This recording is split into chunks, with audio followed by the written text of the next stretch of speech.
Hello everyone, welcome to this channel. I am C S Ritu. आज का video है UPL limited पे। UPL limited के शेयर में आज के सेशन में बड़ी गिरावट आई है। करंटली स्टॉक 4.16% गिरा हुआ है। आज स्टॉक में गिरावट आई है रिजल्ट्स के बाद। कंपनी ने मार्केट आवर्स में ही अपने फाइनेंशियल रिजल्ट्स डिक्लेयर कर दिए हैं सितंबर क्वार्टर के। कैसी परफॉर्मेंस है कंपनी की सितंबर क्वार्टर में, कैसे रिजल्ट्स कंपनी ने प्रेजेंट किए हैं और कंपनी की फ्यूचर के लिए क्या गाइडेंस है, क्यों ये स्टॉक लगातार गिरावट दिखा रहा है, आज स्टॉक ने अपना 52 वीक लो का लेवल भी दिखाया है, इन सभी पॉइंट्स को जानेंगे हम इस वीडियो में। सो वीडियो को स्टार्ट करते हैं। सबसे पहले कंपनी के फाइनेंशियल रिजल्ट्स की अगर बात करें, डेटा रुपीज इन करोड़ में यहाँ पर गिवन है। कंपनी ने रेवेन्यू सितंबर क्वार्टर में रिपोर्ट किया है 10,170 करोड़ का।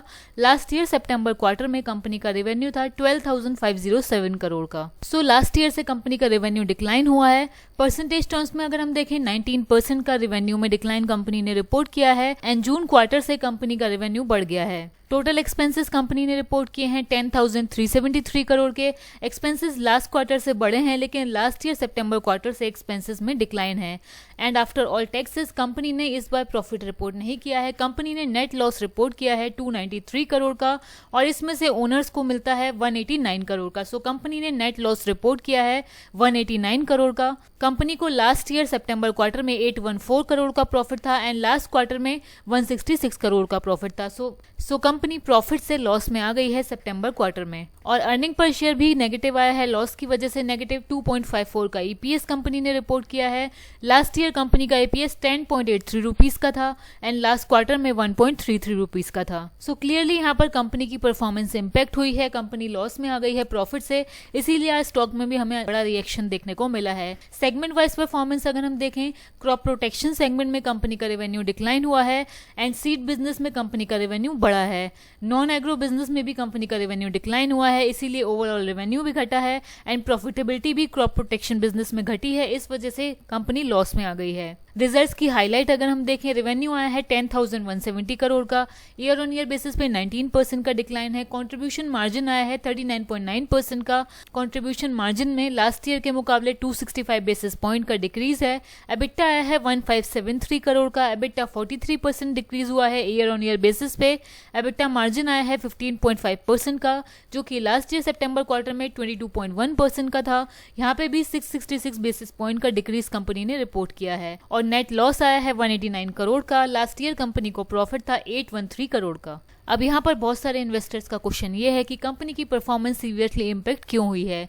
यहाँ पर कंपनी ने इन्वेस्टर प्रेजेंटेशन में बताया है कि कंपनी का रेवेन्यू और एबिटा क्वार्टर 2 में डिक्लाइन हुआ है ग्लोबल चैनल डीस्टॉकिंग की वजह से और एलिवेटेड प्राइसिंग प्रेशर की वजह से। कंपनी के सीईओ ने इस परफॉर्मेंस पर ये कहा है कि ग्लोबल एग्रोकेमिकल इंडस्ट्री एक डिफिकल्ट फेज से गुजर रही है क्योंकि प्राइसेस रिड्यूस हो रहे हैं लास्ट ईयर के कंपैरिजन में और इसी वजह से कंपनी के डिस्ट्रीब्यूटर डी स्टॉकिंग कर रहे हैं।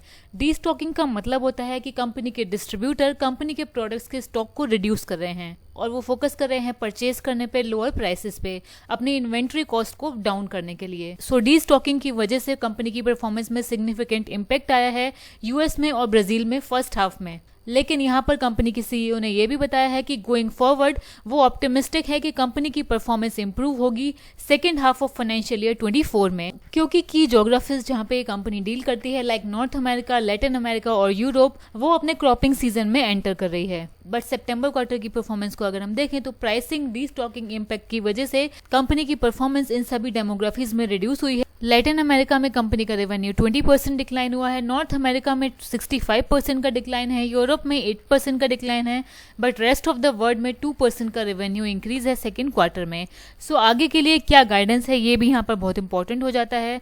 कंपनी ने गाइडेंस दिया है कि कंपनी का रेवेन्यू ग्रोथ फ्लैट रहेगा फाइनेंशियल ईयर 24 में और कंपनी का एबिटा ग्रोथ 0 से -5% का रह सकता है। ओल्ड गाइडेंस कंपनी ने दिया था रेवेन्यू ग्रोथ में 1 से 5% के इंक्रीज का और एबिटा ग्रोथ में 3 से 7% के इंक्रीज का। सो गाइडेंस भी कंपनी ने यहाँ पर रिड्यूस किया है। सो ये है यूपीएल के फाइनेंशियल रिजल्ट्स अच्छे नहीं आए हैं, इसी वजह से स्टॉक में आज बड़ी गिरावट आई है और फ्यूचर के लिए गाइडेंस भी कंपनी की रिड्यूस हुई है। आज के वीडियो में इतना ही। वीडियो को लाइक करिए, सब्सक्राइब करिए। Thank you.